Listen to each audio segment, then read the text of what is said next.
way, and I think that top lane matchup is going to be a lot of fun to watch this time around with Keen versus Zeros up there, seeing who's going to prevail in now. I completely agree. How will the matchup play out? Will Zeros get his hands on Urgot once again? No, looks like they won't. They're going to take that one off the board. Not today, say the Afreeca Freecs. They're getting rid of that immediately and continuing to pay respect towards the top lane. Jace, the second ban from their side as well. Yeah, and as you rightly said, it is a respect ban towards Zeros. We've actually seen it banned 100% against this man. Just goes to show how talented he is within the VCS and how much respect the international teams do show towards him. For the time being, we've often seen a lot of Tom Kench bans thrown towards Phong Vu Buffalo as well, to try and take that away from Pallet, who has shown to be much more of a defensive support, the guy that provides more of appeal for Big Koro in these big team fights. And you kind of look at Meliodas to be the big playmaker when it comes to engages. Well, Phong Vu Buffalo say, all right, you want to ban away some top laners, we'll ban out some top laners. They get rid of the Scion themselves, along with having removed the Alistar as first ban. Afreeca decide they're going to take out the Xayah as their final ban here in the first phase. One more to go from Phong Vu before we head back to Afreeca for that first pick. You would expect the Aatrox to come through, given that both the Urgot and Aatrox are the most powerful top laners in the current meta. Does leave a couple of things open. Gragas has been high priority with the Xayah taken off the board. Varus raises in priority as well. And Afreeca Freecs are saying, you know what, we want to guarantee as a strong 2 versus 2. Big Koro was a guy that really stepped up in their game versus G2. And Afreeca Freecs want to try and deny him as much power and playmaking as possible. All right, for Phong Vu Buffalo, the question is now, how do you want to go about this draft against Afreeca?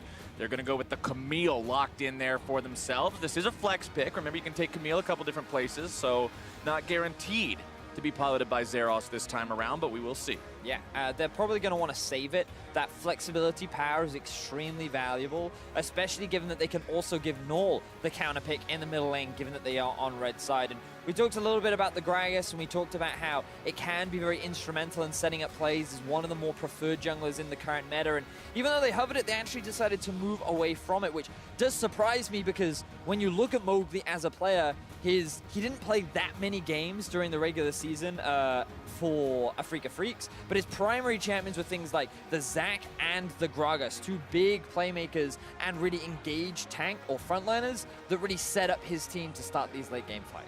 Well, the Rakan locked in for Phong Vu Buffalo. This support has seen a lot of plays so far over the first 3 days at Worlds. The most played support at 11 picks.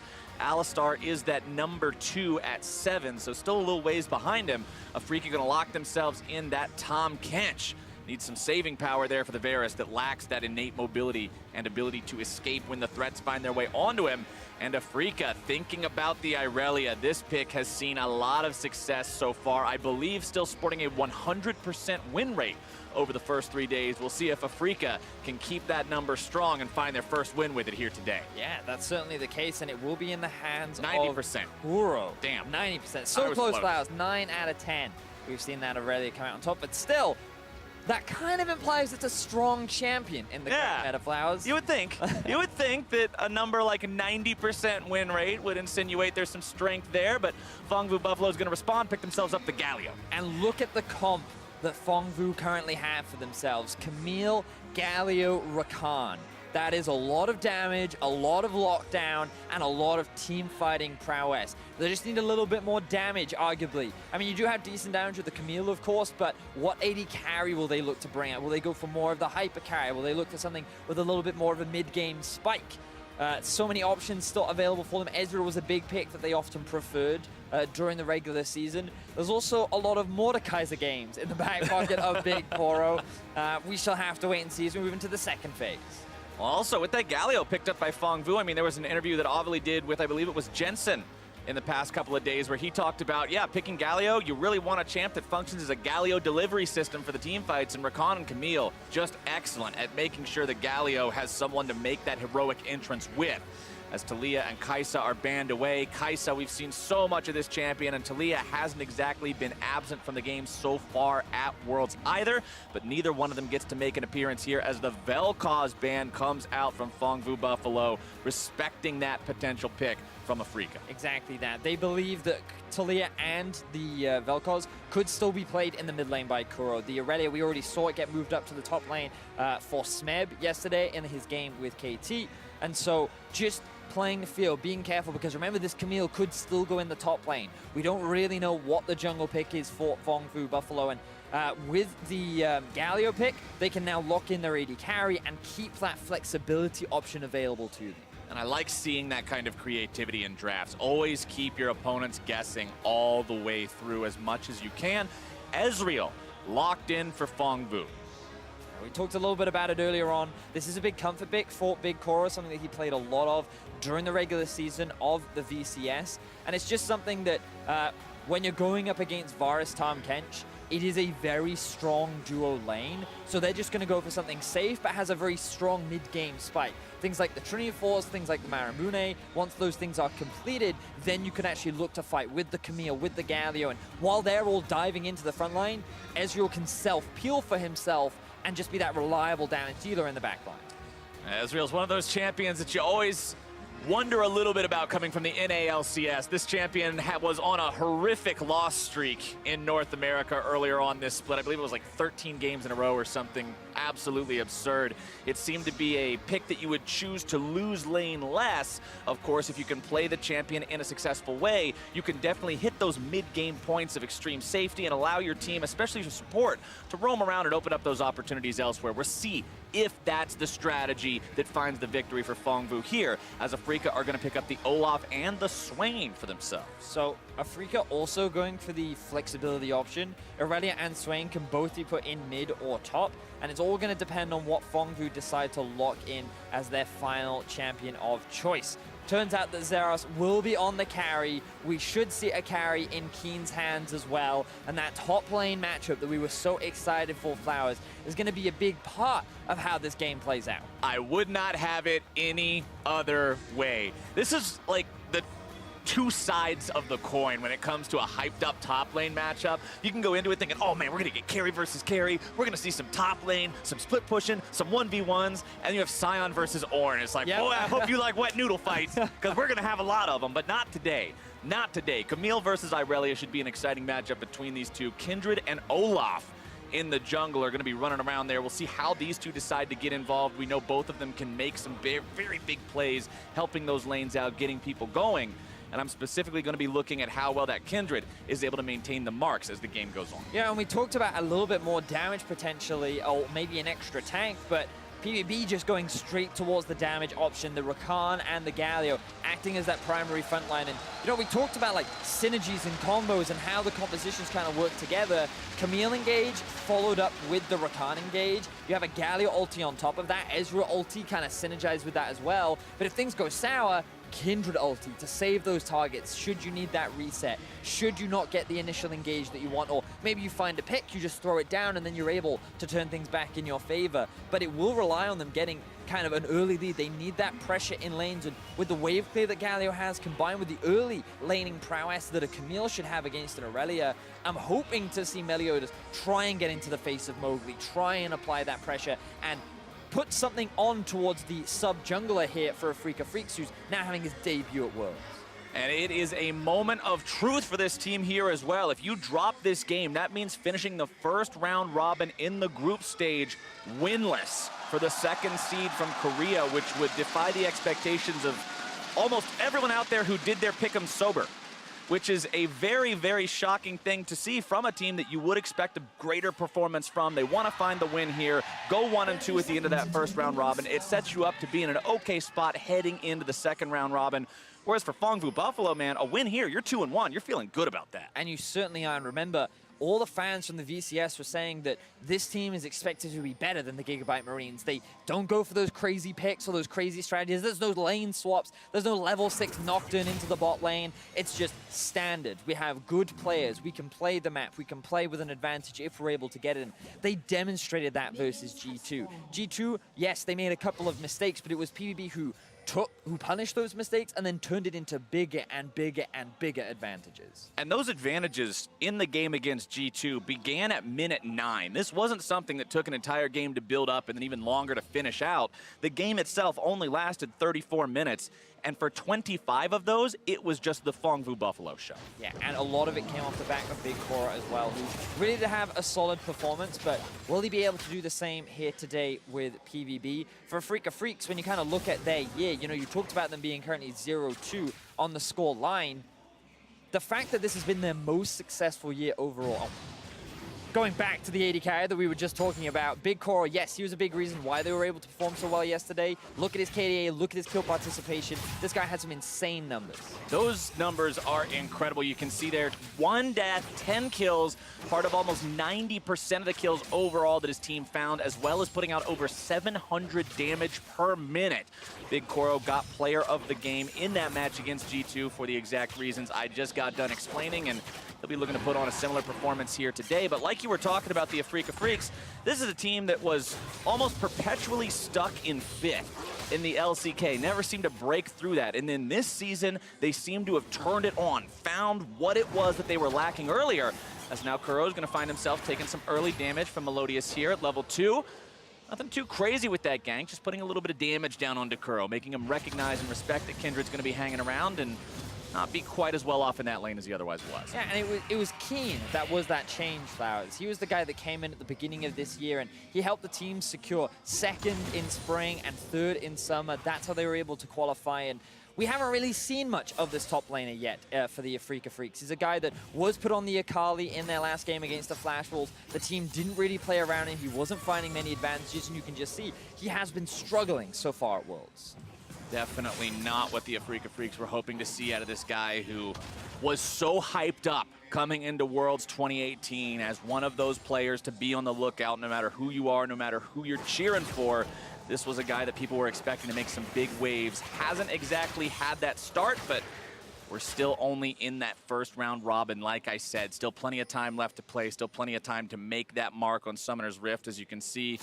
Zeros just hanging around here, has the lane shoved in early on. Mowgli decides to flash over the wall on the Olaf. This avoids any vision. This is very clever because it means you can go for this early Drake that we've seen Olafs take already so far in Worlds groups. Mowgli is very low HP and has very low mana. He has used the smite early as well, but he's gonna get it. He'll find that Ocean Drake, and that is Ocean number 1, 4 minutes into the game. Your laners are thanking you for that one. Uncontested by Mowgli, but now Meliodas looking for a gank up top. Nice stun there from Keen onto Zeros, making sure he can't get anything else out at the beginning of the gank. Keen will escape that one with minimal damage. For all you out there looking to play solo queue in the next few days, expect some Olafs flashing over the wall at level 4. That's how they're going to justify it. Well, I saw the Afreeca Freecs do it. That makes that it's okay for me to do it, right? That's how that works. But I'm expecting... Ooh, actually, we may see a bit of trading up towards the top side of the map. He's going in there, definitely getting the better of Zeros early on. Nearly takes him down. Would have needed, I believe, 2 more auto attacks to get it, so doesn't want to flash forward and risk blowing the summoner spell to not find the kill, but good job there from Keen. Yeah, Keen just going to be happy with the pressure that he generates, but typically in this early laning phase, Aurelia has been considered not the strongest laner, but in that situation, Keen had a huge minion wave right behind him, and he had that slight level advantage going in his favor as well. So he could look to just dive onto Zeros, who was forced to retreat, and that's how he was able to get such a favorable trade in his favor. So good to see that from Keen. More of what we were kind of expecting. Hopefully we see these trades continue throughout the laning phase. Silver lining for Zeros. Even though Keen got the better of him there, Keen did go back with slightly under enough gold to purchase the full Tiamat, so he won't have the extra wave clear potential here early on. Won't have the active on that item just yet either. As bottom side, you can see Kramer and Tucson pushing up against Big Koro and Pallet. And like you said about the Ezreal pick, this is something that you pick to stay safe. You're not picking Ezreal to say, all right, we're going to flex on him in the lane, we're going to make big things happen. You hang back, you farm up, you facilitate the ability of your support to roam around.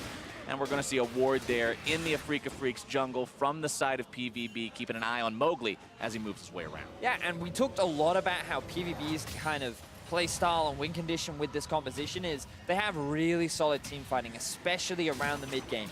Trinity Force for Zeros, Trinity Force for Ezreal, ideally you want one item on the Galio, but all you really need is his ultimate. The moment these guys complete their first item, they can start looking for fights.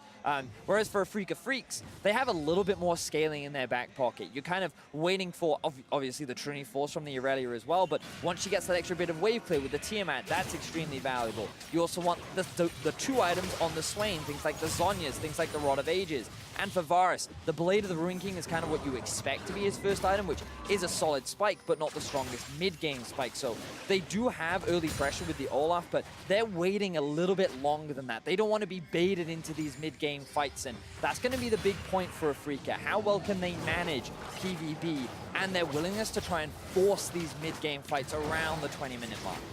PVB feels strong enough right now to steal away the blue buff now, as the second round of those buffs will be spawning. Meliodas manages to grab that one for himself, get back into the Rift Herald pit, jump over the wall, and he is safe. Good steal there. I want to just give you some very quick anime knowledge here, Captain Flowers. Oh boy. Because Meliodas is... Awfully, I hope you're watching. Meliodas is the actual name of the Sin of Wrath in an anime, and I feel like that with that knowledge, you can use that to make a fantastic call in this game. I will Sin try. of Wrath, remember that. The Sin of Wrath. All right, top side, though, is going to be Zeros looking to make the play on Keen. Heroic entrance coming in now as well from Null. The backup is there, and the first blood goes over to Phong Vu Buffalo. It is going to be returned, though. 1 for 1 so far. Null getting himself back into the Lamb's Respite in time. The damage still continuing to flow through. He's trying to get away, but he will not. The double kill goes over to Kuro. Looking to clean up that jungler now as well. Flash away will keep him safe, but the fight still goes the way of Afreeca. Exactly that, Captain Flowers. Things were looking pretty good initially for PvP. They tried to use the Galio very early on. He has his ultimate available, and immediately they go towards the top side of the map. They want to play towards their top lane carry. They want to get this Camille ahead, but the response from Afreeca Freecs was instantaneous. The teleport comes out from Kuro. Mowgli is there to offer support, and with the Olaf, with the amount of early game damage that he provides, he was the crucial factor in swinging that fight in their favor.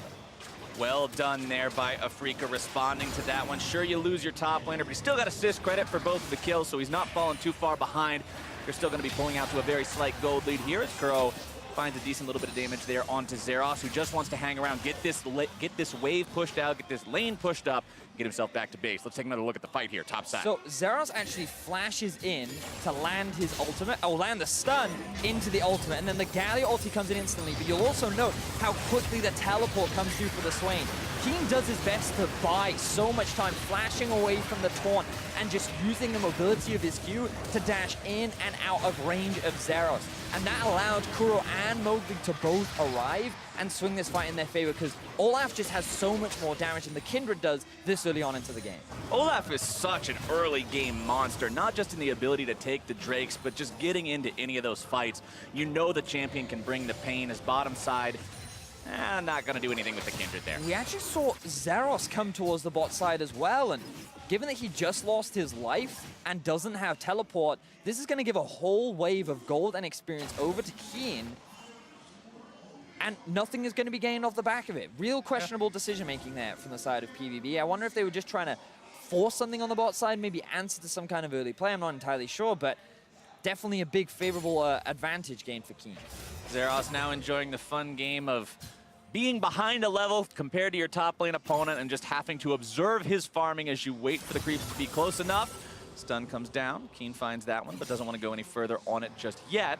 Mowgli making his way towards the top side of the map here yet again. We'll actually see junglers from both sides with the same plan here. Vedius, it's going to get bloody pretty quick, I think.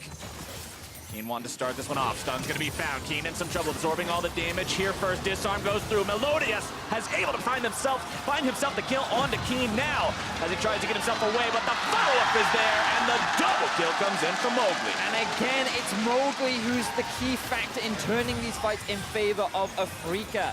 Every time it is PvB trying to play around the top side of the map. They're trying their hardest to get Zeros ahead. And if that was just a 2v1, it would have been an excellent gank, heavily in their favor. But the arrival of the Olaf, his early game damage, swings the fight in favor of Afreeca, while they're also winning on the bot side of the map. And so far, this early game is going heavily in the favor of the Afreeca Freecs. Phong Vu Buffalo tries to make the things happen, and yeah, they found their man both times, but then both times, Afreeca strikes back hard. Exactly, and we can see here, Keen, he knows he has his jungler behind him, he thinks he's pretty safe. There's Meliodas, and he's immediately more than enough ready to get this damage down and hook it all out once again. We see how much damage he has in the early game. He's just sitting in the healing, knowing that the moment you come out of this, I'll find myself an easy kill, and that's exactly what he does. So, multiple ganks that have now been turned around in Afreeca's favor, all coming off the back of Mowgli's arrival to the team. Meliodas in the bottom lane from Phong Vu Buffalo starting up the Infernal Drake now, but the Afreeca Freecs using the teleport. They want to come in and stop this one, and it looks like they'll maintain control over the Drake. TY for leash. They picked that one up for themselves. That's Elemental Drake number 2 going their way. And Keen, he used his teleport into the Drake pit to help secure that second Drake of the game. Xerath will be able to TP up towards the top side and get a bit of farm back in his pocket, but everything looking good for Afreeca. And Flowers, I had a great stat coming into this matchup where, on average, at Worlds group stage, you will expect to see around 21 kills in a game. So far at Worlds, Afreeca had only found 5 kills total. 80% there. Exactly. 12 minutes into the game, they've already found themselves 4 kills. They've been really reactive in terms of early game playmaking, and also they drafted a strong bottom lane that's doing fantastically so far. 30 CS up in favor of Kramer. They've secured the first tower of the game. This is more of the Afreeca Freecs that many of the fans wanted to see and were expecting at the World Championship.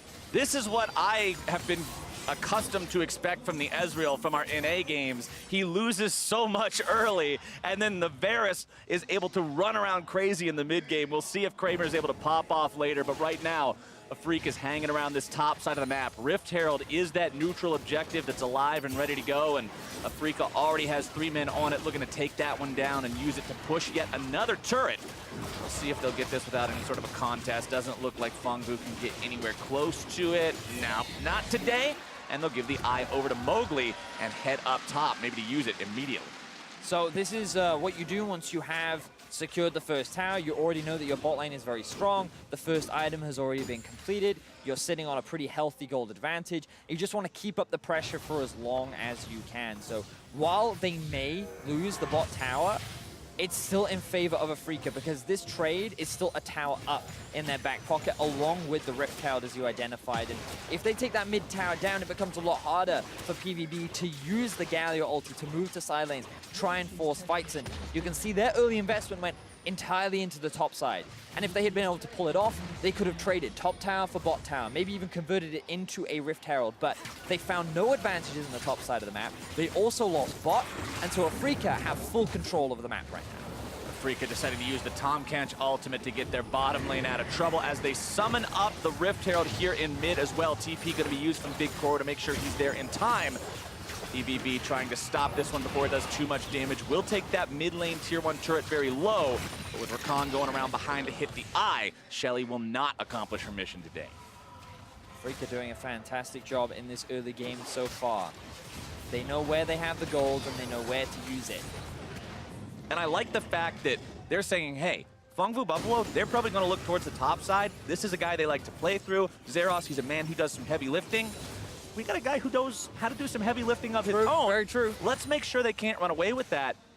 The fact that they've recognized both of the big plays that Phong Vu has tried to make up in that top side and have found successful counters so far, I like to see from this team, especially considering that people were having concerns about their overall performance starting off 0-2, not quite being up to the expectations that people were expecting so far, but now they're looking pretty good here in this game, 15 minutes in, setting it a 2,000 gold lead with 2 Elemental Drakes under their belt, and they seem to have control right now. This is a team that is known in the LCK to have a very high vision score compared to a lot of the other teams, and it's not specifically because of one person. It's not like their support is just only buying brown boots and control wards. It's because everyone on the team works together and contributes so much to that vision score. Look in the inventory, Vedius. Control ward, control ward, control ward, control ward, control ward. If you're gonna go flash over the Drake wall because the Afreeca Freecs did it, boy, you better have 2 control wards in your inventory when you do it because the Afreeca Freecs did it. You can't do the fun stuff without putting in the vision work, and that's how Afreeca Freecs can manage to build this lead even further. I have never heard a man more excited about vision than you. Especially as an aggressive Skarner player those were not the words I was expecting from your mouth. But you can't go into the enemy jungle and 1v9 people unless you're sitting in a bush with a control ward next to you. You heard it here first, ladies and gentlemen. Wards are important, and Afreeca, they have all the vision that they could want as they set up for this mid-tier 1. Keen is off on the flank, sitting on top of that control ward, and that means that PVB will be forced away. 3 towers now to 1 in favor of Afreeca Freecs. 2,500 gold in their back pocket. This early game has been splendid from Afreeca. I mean, Shelly didn't do her job earlier, but she set up a situation where Afreeca could just stroll up, hit the turret a couple times, boom, boom, boom. It's out of there. They've got the extra money, and now with the entirety of that outer line down, this opens up the possibilities that you were talking about where you don't feel as safe pushing out as far onto the map as you previously did. Afreeca can now move into the enemy jungle, get some more vision down in there, continue to try to choke Phong Vu Buffalo out of the game as we proceed further into the mid-game. And 45 seconds from now, the next Drake will be live. We'll see if they decide to fight for it. And remember, we talked a lot about item spikes for both these teams and how with PVB really on 1, ideally 2, but 1 item is a big spike for them to then look for these team fights. But the thing about Afreeca is they've already completed their first item and are now working towards their second. And that's a really big deal coming into these mid-game fights because they're the ones that are kind of looking more towards those second, third items. They're the ones that have the better scaling into the late game, and the fact that they're already so far ahead this early on into the game sets them up very nicely to match any of the fights that PvP tried to force at this point. And it plays interestingly into the discussion that you and I were having about the Afreeca Freecs game against the Flash Wolves the last time they played. Because last time, Afreeca was the team that wanted to get ahead early going up against the Flash Wolves. They couldn't do it. The game stayed even for too long, and then the Flash Wolves pulled ahead, and they won the game pretty quickly. Afreeca's on track now to do the same thing to Phong Vu Buffalo, if not even more stylistically, because they're already ahead. They're not just breaking even. This team is executing their game plan so well. And hey, if you're already building things up for late game win conditions, why not continue to stack Elemental Drakes? That's 3 for 3 going over to this squad. Yeah, the moment it spawns, Afreeca lock it down. Mowgli, he's been really impressive this game so far. He read what PVB would try to do in the early game. He was always there to respond. He's maintained control over this Drake objective for the entirety of the game. And considering from the perspective of many analysts that Spirit was considered the stronger jungler, the guy that they more regularly used during the regular season of the LCK, the fact that he comes in on the world stage when the team is down 0-2 and has a performance like this is definitely a big deal and a big positive for the side of Afreeca.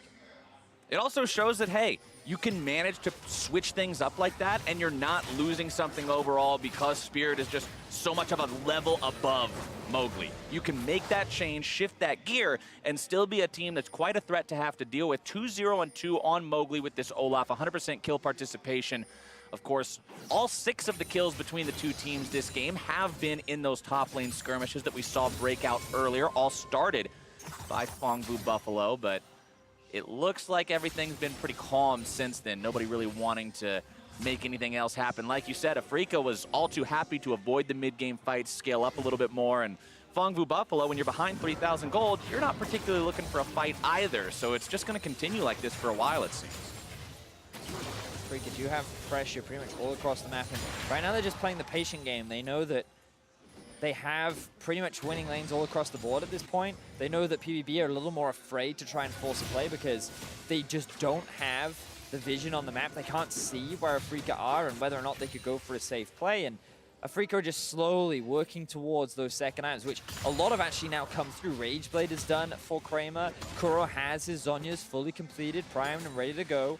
And they won't force Baron right now, but you'll see that become a much bigger objective, making sure that it's in constant darkness. Force PVB to constantly come and check in, and that's how Afreeca can find these picks. That's how they can catch these members out. And you can see now, just look at how much control Afreeca is investing into this top side jump. Control ward after control ward being placed down, forcing Phong Vu Buffalo to come out, answer those, and take them down. Blast cone over the wall by 3 different members of Afreeca Freecs into the Baron pit, not starting that one up yet, instead just making their way out. Pallet's going to see that one as he tries to just maintain some semblance of control over the river. But you can see Phong Vu Buffalo, even if they can get a chance to push the waves out of their side of the map, that's about all they want to do. All right, minions, get the hell out of here. We're not going to deal with you anymore. They do not want to be pushing anywhere into Afreeca Freecs territory, not when you're having to deal with those 2-item power spikes that you mentioned. Swain with Azonia's Hourglass is a man on a mission. He can go right into the middle of the fight and just disrupt everything with no concern for his own safety. And for Phong Vu Buffalo, both these teams, honestly, looking at the compositions, there's so much dive on both sides that when one side is stronger, you just got 2 big monster trucks, Vedius. And right now, one of these monster trucks is way bigger than the other one. So the other one just turns into a road waffle. Yes, but the funny thing is about Afreeca is they don't often like to put their foot down on the gas. They like to play it a little bit more patiently. They're not over-eager, say, like an IG or an EDG or even a Fnatic are. They're the much more calm, calculated approach. As you said, they like to invest in their vision. They like to have information on where they're going. And if they're going to run you down with their monster truck, it's going to be a tactical rundown rather than philosopher's monster. Yeah. Yes. All right, we'll put a monocle on the front of it or something. And a top hat. A top hat on the very top, right. Some sort of a cheesy gag like that. But Phong Vu Buffalo will now continue trying to just set up in this defensive position. They've been on the back foot all game. They've got pretty comfortable there so far, but Palad's looking to go in now, starting things up onto the enemy 80 carry. Tucson doing a good job keeping Kramer alive. Chains of Corruption not going to find their way onto Zeros, but now the counterattack has come. Lampr's fight is down as Zeros is continuing, going to be looking for that enemy 80 carry. Palad's going to be taken down by Keen. There comes your heroic entrance, but Kuro's grabbed the killing spree onto the enemy jungler. Zeros can't get himself away. It's a double kill over to Kuro, as Afreeca Freecs will continue to look to clean these guys up. And PvP, they put their foot on the gas, and unfortunately, Afreeca was just the bigger monster truck. They turn it around so convincingly, finding themselves 3 very quick kills, and with no jungler on the side of PvP, this will be a guaranteed Baron for Afreeca. 3 minutes ago, you said Baron's not happening now, but very soon it could be, and very soon is now. Afreeca Freecs in the pit, looking to secure this one. No problem whatsoever. Mowgli has done such a good job in the jungle this game, and he's not going to miss a smite and mess it up now. Baron for Afreeca, 23 minutes in. And Afreeca have just been nothing but reactive this game. Every play that PVB have tried to force, every member of Afreeca just seemed to know what to do. The teleports come in instantly. The reaction is there from every member. And you can see, here's the teleport coming in from King. The beautiful sidestep from Kramer as well. Tucson gobbles him up, and now PvP, they're a little disorganized. A great double root from the side of Kuro splits the team of PvP up, and now the Galio doesn't know where to go. He wasn't ready to follow up. He tries to go onto the back line with Zeros, but now they realize, oh no, we're too far gone. We don't have anyone left. And Afreeca very quickly clean up the rest of the fight, while PvP are left to run away. And that Acer Predator replay showed exactly how to play a clean response game, like you said. There was no panic. Tucson was right next to Kramer where he needed to be, kept him alive, and Phong Vu just seemed all over the place. Everyone was scattered, and as Kuro made his way into that back line, you run for the hills. Everyone was trying to get away from that, and Afreeca Freecs now sit in a spot where they're 7,000 gold up. Their top laner's now looking for blood 1v1, and he's found it. This is the Keen people wanted to see.